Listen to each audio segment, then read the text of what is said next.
Good afternoon. The occasion is world breast feeding week. पहले भी बताया 1st to 7th August and हर साल हम ये मनाते हैं हॉस्पिटल में कोई भी एक दिन, 1 तारीख से 7 तारीख के अंदर। तो आज 5th अगस्त है। So we are going for world breast feeding week. All over world ये मनाया जाता है सो दैट हम जागरूक कर सके। और आपके मन में अगर कोई भी क्वेश्चन है, ये कोई ऐसा लेक्चर नहीं है, मैं बस ये बताना चाहती हूँ कि क्या क्या प्रॉब्लम्स होते हैं। कुछ प्रॉब्लम्स मैम ने भी बताया और कैसे डील करना है ये भी बताया, ये अच्छी बात है। ठीक है, तो कोई भी अगर आपके मन में शंका हो कि ऐसे क्या दिक्कत हो सकती है, कुछ तो हम डिलीवरी के टाइम पे बताते हैं और कैसे उसको डील करना है वैसे भी बताते हैं। बट हाँ, रेगुलर जैसे आप घर पे रहते हो, हमेशा हम नहीं मिलेंगे, है ना। उसके लिए आपके घर में भी बहुत सारे बुजुर्ग हैं जो आपको हेल्प करेंगे obviously. But still if you have any problem you can please go on. सबसे पहले बहुत इजी है स्लाइड, ठीक है, बस पिक्चर्स है इसमें, कुछ ऐसा नहीं है जो आपको समझ में ना आए। It's for you. ऐसा नहीं है कि ये डॉक्टर्स जो स्टूडेंट्स हैं उनका प्रेजेंटेशन है, it's for patients totally. Now what is breast feeding? Breast feeding किसको बोलते हैं?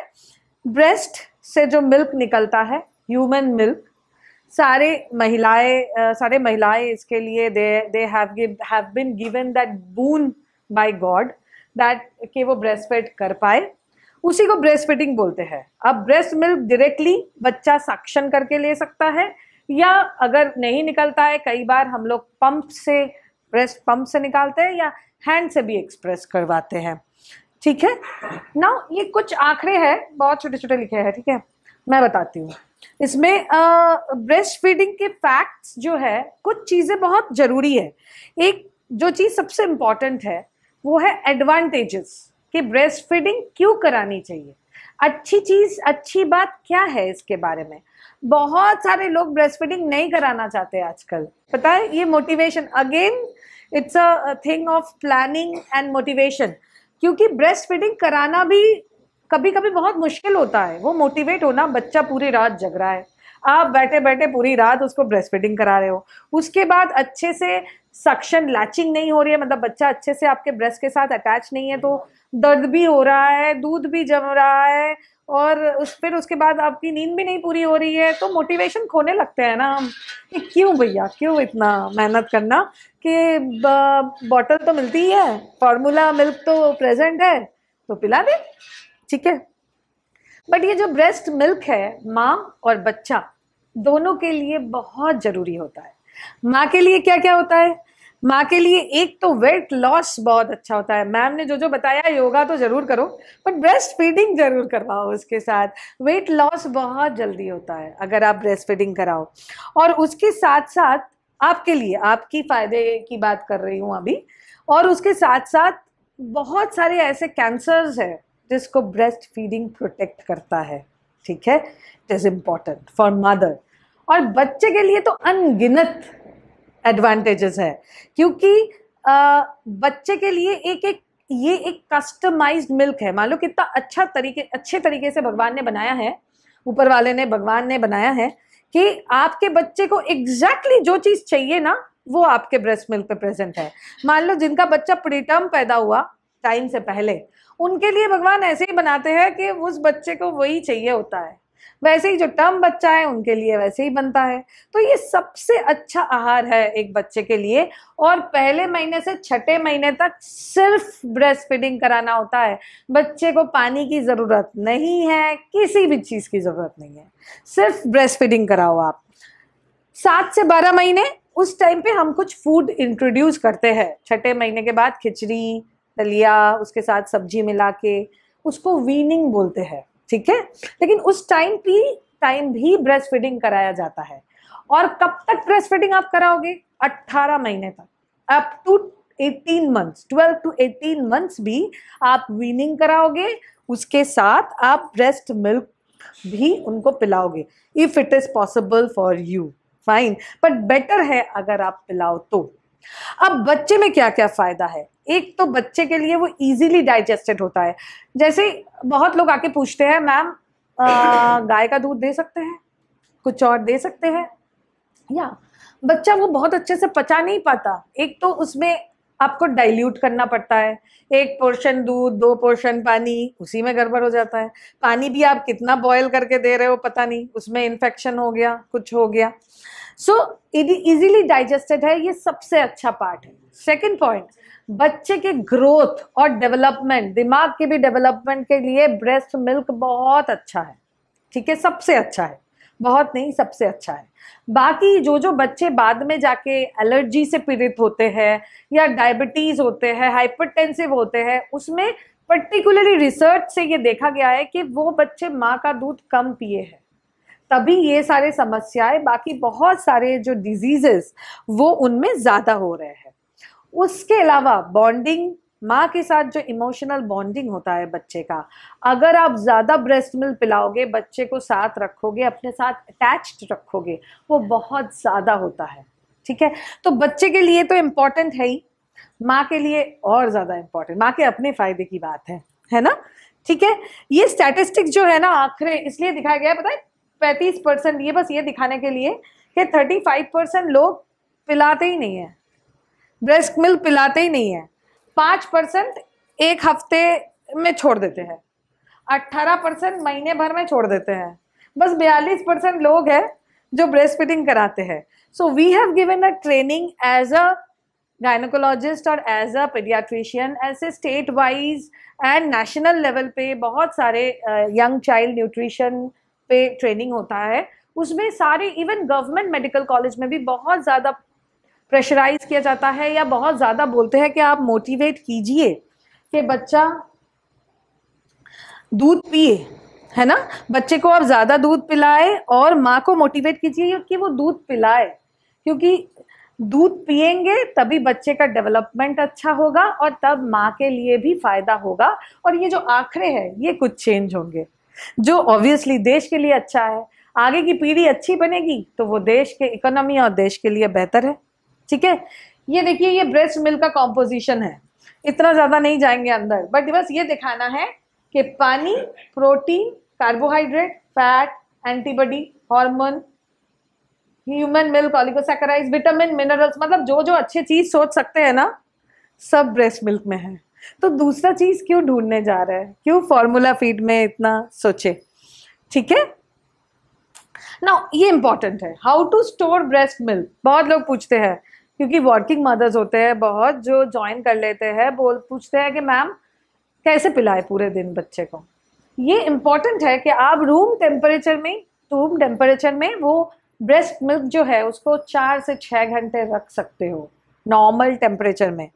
अगर आप फ्रिज में रखो तो अप टू 8 आवर्स तक रख सकते हो। इतना मत देखो, वो 6 मंथ्स 12 मंथ्स की बात ही नहीं करते हैं, ठीक है, ये नहीं करेंगे। 8 आवर्स तक आप फ्रीजर में भी रख सकते हो, बट फ्रीजर से निकालने के बाद नॉर्मल टेम्परेचर करके बच्चे को पिलाना है। ऐसा नहीं है फ्रीजर में रखा था और फ्रीजर से निकाला और पिला दिया, ठीक है, उसको नॉर्मल करना है फिर पिलाना है, बट 8 आवर्स तक आप आराम से रख सकते हो। ये भी इम्पॉर्टेंट है। बहुत सारे लोग आते हैं पूछते, अक्सर लोग पूछते हैं कि मैम मुझे सोर निपल हो गया है, निपल में कट हो गया है, उसमें पेन हो रही है। सबसे पहला कारण जो होता है लैचिंग। लैचिंग का मतलब क्या, आपके ब्रेस्ट के साथ बच्चे का मुंह अच्छे से अटैच्ड हो रहा है कि नहीं। देखिए ये नैरो ओपनिंग, बच्चा थोड़ा सा मुंह खोल के अटैच कर रहा है, और ये प्रॉपर ओपनिंग, बड़ा सा मुंह करके अटैच कर रहा है, ये अच्छा है, दिस इज गुड, बिकॉज इसमें आपकी पूरे ब्रेस्ट की जो निपल है, वो गोल वाला निपल और एरियोला जो काला वाला पोर्शन है, वो बच्चे के मुंह के अंदर चला जाएगा। ये होगा तब आपको कभी भी ये जो सोर निपल और जो कट हो जाता है, ऐसे दिक्कतें नहीं आएंगे, ठीक है। ये है पोजीशंस। लोग पूछते हैं कि क्या क्या पोजीशन में हम बच्चे को पिला सकते हैं। ये सबसे अच्छा पोजीशन है, यही ऐसे ही सिखाते हैं एक्चुअली, मतलब जो जब डिलीवरी के बाद हम सिखाते हैं तो यही पोजीशन होते हैं, इसको क्रैडल पोजीशन बोलते हैं। एक हाथ में बच्चे को थोड़ा ऊपर की तरफ लेके फिर आप बच्चे को अटैच कीजिए। सबसे इम्पॉर्टेंट क्रॉस क्रैडल भी इम्पॉर्टेंट है। इस हाथ से नहीं पकड़ेंगे, बच्चे को उल्टे हाथ से पकड़ेंगे, इसका सर पकड़ेंगे ऐसे, ठीक है, that is called cross cradle. Football hold आपके लिए पॉसिबल नहीं है जब आप हॉस्पिटल में रहते हो और आया या वार्ड आया या सिस्टर पिलाते हैं, ये वो पोजीशंस होते हैं, ठीक है। लेट बैक पोजीशंस जो मैं अक्सर मना करती हूँ पेशेंट को, क्योंकि मदर ना बहुत ज़्यादा, ये अच्छा पोजीशन है, दोनों अच्छा पोजीशन है, side lying and let back, but properly तभी पॉसिबल है जब आपके पास और कोई अटेंडेंट हो, क्योंकि यू आर टायर्ड, फाइन, आपको पूरे दिन बच्चे को देखना पड़ रहा है, रात में जग रहे हो, इस टाइम पे किसी भी टाइम अगर आप सो जाते हो तो कभी भी बच्चे के नाक दब सकता है, क्योंकि breast is heavy after delivery, ठीक। तो आपके पास अगर कोई अटेंडेंट हो then you can go for this side lying and laid back positions, but better to opt for cradle and cross cradle, ठीक है। बेनिफिट्स माँ के लिए भी बता चुके हैं और बच्चे के लिए भी सेम थिंग है कि अगला प्रेगनेंसी आना भी, ये भी एक इम्पॉर्टेंट है। जैसे वेट लॉस होता है, वेट लॉस के लिए कुछ फिर आपका जैसे कुछ कैंसर भी प्रिवेंट करता है बोला, सेम थिंग कभी आप अगर रेगुलर ब्रेस्ट फीडिंग कर रहे हो एंड सिर्फ ब्रेस्ट फीडिंग कर रहे हो तो कई बार आपके लैक्टेशनल एमेनोरिया होता है, मतलब उस टाइम पे पीरियड्स नहीं आते हैं आपके, ठीक है। तो ये अगले बच्चे में जो गैप रखना ना वो इजी होता है, कि बहुत सारे लोग 6 महीने बाद प्रेग्नेंट होके आ जाते हैं, ठीक है। तो आपके शरीर में जो चीज़, आपके शरीर से बच्चे को सब कुछ मिला है, आयरन हो, कैल्शियम हो, विटामिन हो, मिनरल्स हो, उसकी भरपाई तो करनी पड़ेगी, तब आप प्रिपेयर होंगे दूसरे बच्चे के लिए। आइडियल गैप तो 2 से 3 साल का है, तो गैप बना रखने में भी ये बहुत ज़्यादा फायदेमंद है।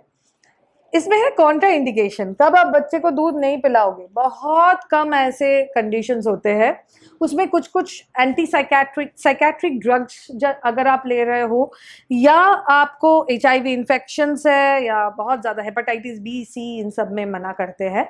अदरवाइज उसमें भी आजकल हाँ बोलते हैं, डिपेंड्स ऑन कुछ कुछ क्राइटेरिया के हिसाब से कि आप मिक्स मिल्क नहीं पिलाओगे and all. Otherwise contra indication बहुत कम है, आप लोगों के लिए नहीं है फिलहाल। ये इंपॉर्टेंट, कुछ प्रॉब्लम्स कुछ दिखाएंगे बस, फोटोज आपको रिलेट कर पाएंगे क्या ऐसा आपके साथ हुआ होगा। दिस इज कॉल्ड सोर निपल, लाल हो जाता है और दर्द होता है बहुत ज़्यादा, है ना। इसकी मेन कारण वो लैचिंग होता है कि बच्चा अच्छे से अटैच नहीं है आपके ब्रेस्ट के साथ। जब आप बच्चे को दूध नहीं पिलाते हो उस टाइम पे विटामिन E का कुछ क्रीम होता है, एमोलिएंट क्रीम, वो लगाना है। आप ऑब्वियसली आपके डॉक्टर को कंसल्ट करो एंड वो लगाओ, फिर उसको साफ करके आप बच्चे को ब्रेस्ट फीडिंग कराओ। ब्रेस्ट एनगॉर्जमेंट ये भी बहुत पेनफुल है, स्वेलिंग हो जाता है पूरे ब्रेस्ट का, रेड हो जाता है एकदम। क्यों होता है? दूध जम जाता है, जितना दूध हो रहा है उस हिसाब से बच्चा नहीं पी रहा है। अगर ऐसा है तो इसको हमें निकाल देना पड़ेगा, ठीक है।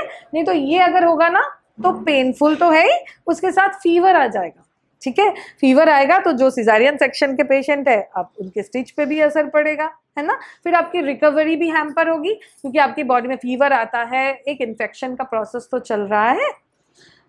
ओके, देन है एब्सेस। ये इन दोनों के बाद के कंडीशन है, जिसमें ये कंडीशन तो होने ही नहीं चाहिए, इसलिए दिखा रही हूँ कि सोर निपल हो या जब आपके ब्रेस्ट में इतना एनगॉर्जमेंट हो जाए तुरंत डॉक्टर को दिखाइए, ठीक है। इसको मतलब ऐसे मत सोचिए कि ठीक हो जाएगा, ठीक है, क्योंकि इसके बाद वाला स्टेज जो होगा ना इसको एब्सेस बन जाएगा। एब्सेस क्या होता है? उसमें मवाद पड़ जाते हैं, पस पड़ जाते हैं, तब काट के निकालना पड़ेगा, ठीक है। तो वो स्टेज तक नहीं जाना है, उसके पहले आपको आइडेंटिफाई कर लेना पड़ेगा, बस दैट्स इट। इसके पहले एक दो तीन चीज़ और बताएंगे छोटा सा मिल्क के बारे में।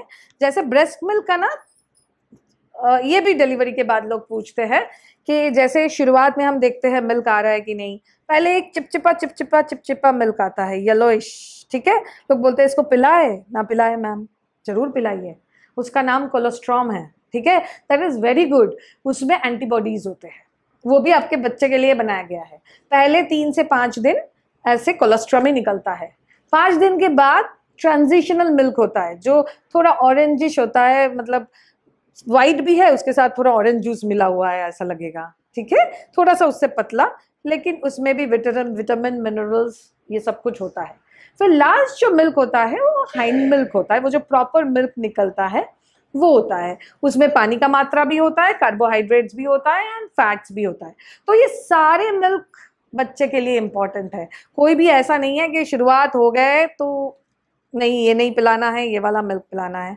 और बच्चे को कुछ टिप्स नहीं देना है जैसे लोग देते हैं, थोड़ा हनी दे दे मैम, थोड़ा कुछ दे दे, नहीं देना होता है। देयर इज नथिंग, बस ब्रेस्ट मिल्क में सब कुछ है। आप मान लो आपके बच्चे के लिए जो जो चाहिए सब कुछ है, तो कोई एक्स्ट्रा कुछ भी देने की ज़रूरत नहीं है। ये टेक होम मैसेज क्या है, मतलब आप घर क्या सीख के जाओगे यहाँ से, कुछ 1-2 पोजीशंस, ठीक है, जो ज़रूरी है।